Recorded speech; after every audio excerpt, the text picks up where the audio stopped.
తిరుమల నెయ్యిలో ఎలాంటి జంతువుల కొవ్వు కలపలేదు అని సిట్టు తేల్చేసింది. ఈ పరిణామాన్ని సాధారణంగా అయితే ముఖ్యమంత్రి హోదాలో ఉన్న చంద్రబాబు నాయుడు గారు స్వాగతించి ఉండాల్సింది. సరే, గతంలో జంతువుల కొవ్వు కలిపారని నేను అన్నాను, ఆ రోజున్న పరిస్థితులు బట్టి, ఆ రోజు నాకున్న సోర్స్ని బట్టి. కానీ సిట్టు తేల్చేసింది ఎలాంటి జంతువుల కొవ్వు కలపలేదని. ఇది ఆహ్వానించదగ్గ పరిణామం. కోట్లాది మంది భక్తుల మనోభావాలు మళ్ళీ గౌరవించబడ్డాయి అని స్వాగతించి ఉండాల్సింది. కానీ చంద్రబాబు నాయుడు గారు నిన్న కేబినెట్ లో ఎదురుదాడి మొదలు పెట్టారు. లేదు, తిరుమలని కల్తీ జరిగిందని మీరు ప్రచారం చేయండి, ఎందుకు మంత్రులు ఎదురుదాడి చేయలేకపోతున్నారంటూ మంత్రులకు క్లాస్ కూడా తీసుకునే పరిస్థితికి వచ్చారు. దీన్ని బట్టి ప్రజలు, వెంకటేశ్వర స్వామి భక్తులు గమనించాల్సింది, తెలుసుకోవాల్సింది ఏంటంటే, చంద్రబాబు నాయుడు గారికి తిరుమల ప్రతిష్ట కంటే, శ్రీవారి భక్తుల మనోభావాల కంటే తన రాజకీయ ప్రయోజనాలే ముఖ్యమన్నది చాలా క్లియర్ గా అర్థమైపోతుంది. తిరుమల లడ్డూలో కల్తీ జరగలేదు, జంతువులకు కలపలేదు అన్నది పబ్లిక్ లోనికి వెళ్ళిపోతే తన పొలిటికల్ మోటివ్, తన పొలిటికల్ ప్రయోజనాలు నెరవేరవు. కాబట్టే ఇప్పటికీ కూడా మళ్ళీ లేదు, కల్తీ జరిగిందని మీరు ఎదురుదాడి చేయండి అని మంత్రులు క్యాబినెట్ లో ఆదేశిస్తూ ఉన్నారంటే, తిరుమల ప్రతిష్ట ఏమైనా పర్వాలేదు, భక్తుల మనోభావాలు ఏమైనా పర్వాలేదు, కానీ నేను చేసిన ఆరోపణ నిజమని పబ్లిక్ నమ్మాలి, రాజకీయంగా నాకు ప్రయోజనం ఉండాలి, వైఎస్ఆర్ కాంగ్రెస్ పార్టీ దెబ్బతినిపోవాలి అన్నది చంద్రబాబు నాయుడు గారి ఎజెండా అన్నది చాలా క్లియర్ గా అర్థమైపోతుంది. అయితే సిట్టు తేల్చిన కొన్ని అంశాలని గమనిస్తే మొత్తం వ్యవహారం తెలుగుదేశం పార్టీ హయాంలో జరిగిందన్నది కూడా క్లియర్ గా అర్థమైపోతుంది. పేరు మార్చి ఏ మార్చినా బోలే బాబా. ఇది సిట్టు రిపోర్ట్ ఆధారంగా ఈ రోజు ఈనాడు పత్రికలో ప్రచురించిన వార్త. ఇందులో చూడండి ఏం రాశారో క్లియర్ గా. చంద్రబాబు నాయుడు గారి హయాంలోనే ఇదంతా జరిగిందనేది ఇక్కడే అర్థమైపోతుంది. Harsh fresh dairy product private limited Bole Baba డైరీకి మొదట్లో ఉన్న పేరు ఇది. అంటే బోలే బాబాకు తొలుత హర్ష్ డైరీ అనే పేరుండేది. ఈ హర్ష్ డైరీ 2018 నుంచి టీటీడీ నెయ్యి టెండర్లో పాల్గొంటోంది. ఈనాడులో రాశారు సిట్టు ఇచ్చిన నివేదిక ఆధారంగా. 2018 ఏప్రిల్ 17న అప్పటి ఈవో ఆదేశాల మేరకు హర్ష్ డైరీని తనిఖీ చేసేందుకు కమిటీ నియమించారు. అంటే 2018 ఏప్రిల్ 17న అంటే చంద్రబాబు నాయుడు గారు ముఖ్యమంత్రిగా ఉన్నారు.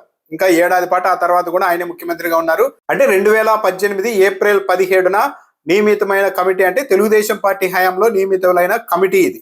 ఈ కమిటీ హర్ష్ డైరీని పరిశీలిస్తామని అక్కడికి వెళ్ళి ఆ సంస్థ రోజుకు 1,33,500 లీటర్ల పాలను సేకరిస్తోందని, నిత్యం 4 టన్నుల నెయ్యి ఉత్పత్తి చేస్తోందని తప్పుడు నివేదిక ఇచ్చారు. ఈ తప్పుడు నివేదిక ఎప్పుడు ఇచ్చారు? 2018 ఏప్రిల్లో. అంటే అప్పుడు చంద్రబాబు నాయుడు గారి ప్రభుత్వమే అధికారంలో ఉంది. అంటే ఈ బోలే బాబా అంటున్నారు కదా, అంతకుముందు ఇది హర్ష్ డైరీ. దీనికి మొత్తం తప్పుడు రిపోర్ట్లు ఇచ్చింది తెలుగుదేశం పార్టీ హయాంలోనే. ఏది? తెలుగుదేశం పార్టీ హయాంలో టీటీడీ బోర్డు నియమించిన కమిటీ వెళ్ళి అక్కడ పరిశీలన చేశాం, కరెక్టే, ఇవన్నీ ఇచ్చిన ఇన్ఫర్మేషన్ అంతా కరెక్టే అంటూ ఒక తప్పుడు నివేదిక ఇచ్చారు. సరే, అంతటితో ఆగలేదు. 2019 ఫిబ్రవరి 18న 82,000 కిలోల ఆవు నెయ్యి కొనుగోలుకు తీతేదే అంటే టీటీడీ పిలిచిన టెండర్లలో హర్ష్ డైరీ మళ్ళీ పాల్గొంది. ఫైనాన్షియల్ బిడ్ అర్హత సాధించి టెండర్ దక్కించుకుంది. ఎప్పుడు? 2019 ఫిబ్రవరిలోనే. అంటే తెలుగుదేశం పార్టీ అధికారంలో ఉండంగానే 82,000 కిలోల ఆవు నెయ్యి సరఫరాకు ఈ ఫేక్ కంపెనీ అర్హత సాధించి టెండర్ దక్కించుకుంది. అంటే తెలుగుదేశం పార్టీ హయాంలోనే ఒకవేళ సరఫరా చేసి ఉంటే నకిలీ నెయ్యి అన్నది ఈ హర్ష్ డైరీ తర్వాత బోలే బాబా సంస్థ మొదలు పెట్టింది అనేది ఈనాడులోనే రాశారు. సిట్టే తేల్చింది. ఇంకా సరే, వైసీపీని విమర్శిస్తున్నారు కదా, వైసీపీ హయాంలో ఘోరం జరిగిపోయిందని. ఈ హర్ష్ డైరీ ఆ తర్వాత బోలే బాబా ఈ సంస్థకు 2018 ఏప్రిల్లో టీటీడీ నియమించిన కమిటీ వెళ్ళి పరిశీలన చేసి అక్కడ ఏమీ లేకపోయినా సరే అన్ని ఉన్నాయని చెప్పి తప్పుడు రిపోర్ట్ ఇస్తే తెలుగుదేశం పార్టీ అధికారంలో ఉన్నప్పుడే ఇది నెయ్యి సరఫరా టెండర్ను దక్కించుకుంది. కానీ వైసీపీ వచ్చిన తర్వాత ఏం జరిగిందో చూడండి. ఈనాడులోనే రాశారు సిట్ ఇచ్చిన నివేదిక ఆధారంగానే.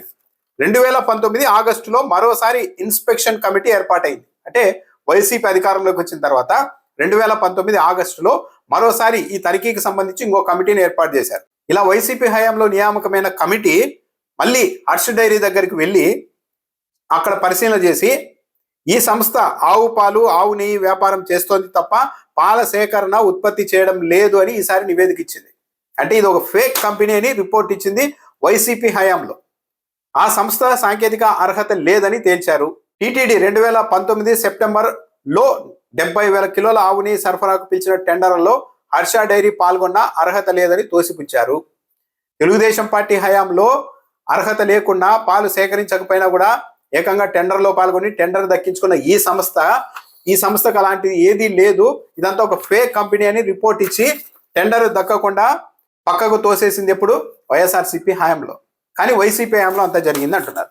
ఇంకో విషయం ఏంటంటే ప్రాథమికంగా మర్చిపోతున్నది, చంద్రబాబు నాయుడు గారు జంతువులు కోగలిసిందని, లేదు ఆ ఫామ్ ఆయిల్ కలిసిందని, డాల్డా కలిపారని ఇవన్నీ చెప్తున్నారు కదా. ఇవి ఏ నెయ్యిని పరీక్షించి తేల్చినవి?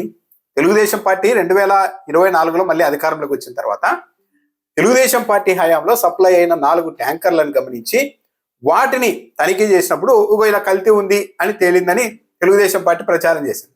చంద్రబాబు నాయుడు గారు ఏకంగా జంతువుల కోవ కలిసిందన్నారు. పవన్ కళ్యాణ్ గారు ఏకంగా అయోధ్యకు పంపిన లబ్ధుల్లో కూడా ఈ జంతువుల కోవ, పందికోవ అని కలిపి పంపించారని చెప్పి మాట్లాడేశారు.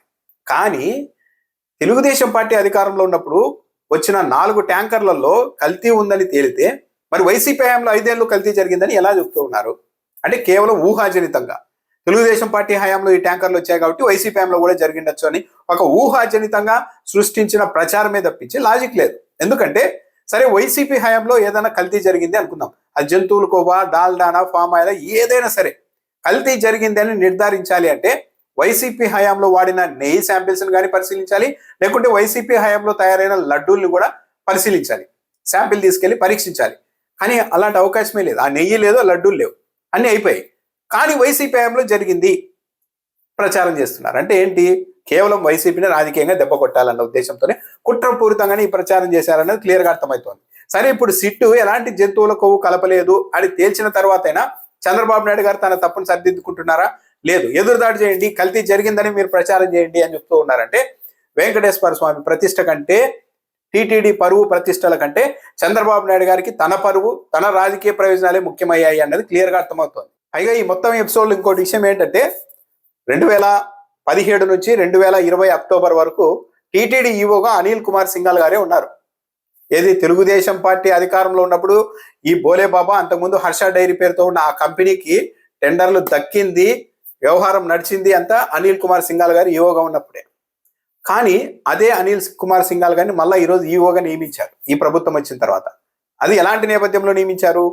గతంలో తెలుగుదేశం పార్టీ హయాంలో అనిల్ కుమార్ సింఘాల్ని ఈవోగా నియమించినప్పుడు పవన్ కళ్యాణ్ గారు ఉత్తరాది అధికారిని, ఉత్తర భారతదేశానికి సంబంధించిన అధికారిని ఏకంగా టీటీడీ ఈవోగా ఎలా నియమిస్తారంటూ ట్వీట్లు పెట్టి విమర్శించారు. ఇప్పుడు అనిల్ కుమార్ సింఘాల్ గారు స్పందించాలి. ఎందుకంటే ఈ సిటీ రిపోర్ట్లోనే చాలా క్లియర్ గా చెప్పారు, ఈ బోలే బాబా అంతకుముందు హర్ష డైరీ అన్నది 2018 ఏప్రిల్లోనే అంతా జరిగింది, ఇది ఎంటర్ అయింది. 2019 ఫిబ్రవరిలోనే టెండర్ దక్కించుకుంది. తెలుగుదేశం పార్టీ అధికారంలో ఉన్నప్పుడే ఒక కమిటీని ఏర్పాటు చేస్తే ఇన్స్పెక్షన్ కోసం ఆ కమిటీ వెళ్ళి ఈ కంపెనీకి అన్ని అర్హతలు ఉన్నాయంటే ఒక తప్పుడు రిపోర్ట్ ఇచ్చారు అని సిబిఐ తెలిసింది. మరి దీని మీద ఇప్పుడు ఈవో గారు కూడా స్పందించాలి. తెలుగుదేశం పార్టీ దీనికి సమాధానం చెప్పాలి. 2018లో తెలుగుదేశం పార్టీ అధికారంలో ఉన్నప్పుడు అప్పట్లో జరిగిన ఈ వ్యవహారాలకు సంబంధించి టీడీపీ కూడా సమాధానం చెప్పాలి. సమాధానం చెప్పాలి.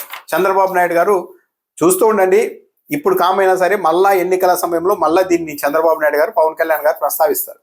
వైసీపీ అధికారంలోకి వస్తే లడ్డూల్లో కల్తీ జరుగుతుంది, మీకు అలాంటి ప్రభుత్వం కావాలా అని మళ్ళీ చంద్రబాబు నాయుడు గారు మాట్లాడతారు. చంద్రబాబు నాయుడు గారికి భయము, భక్తి ఏమాత్రం లేవు అన్నది నిన్న క్యాబినెట్లో ఎదురుదాడి చేయండి అన్న దాన్ని బట్టి అర్థమైంది.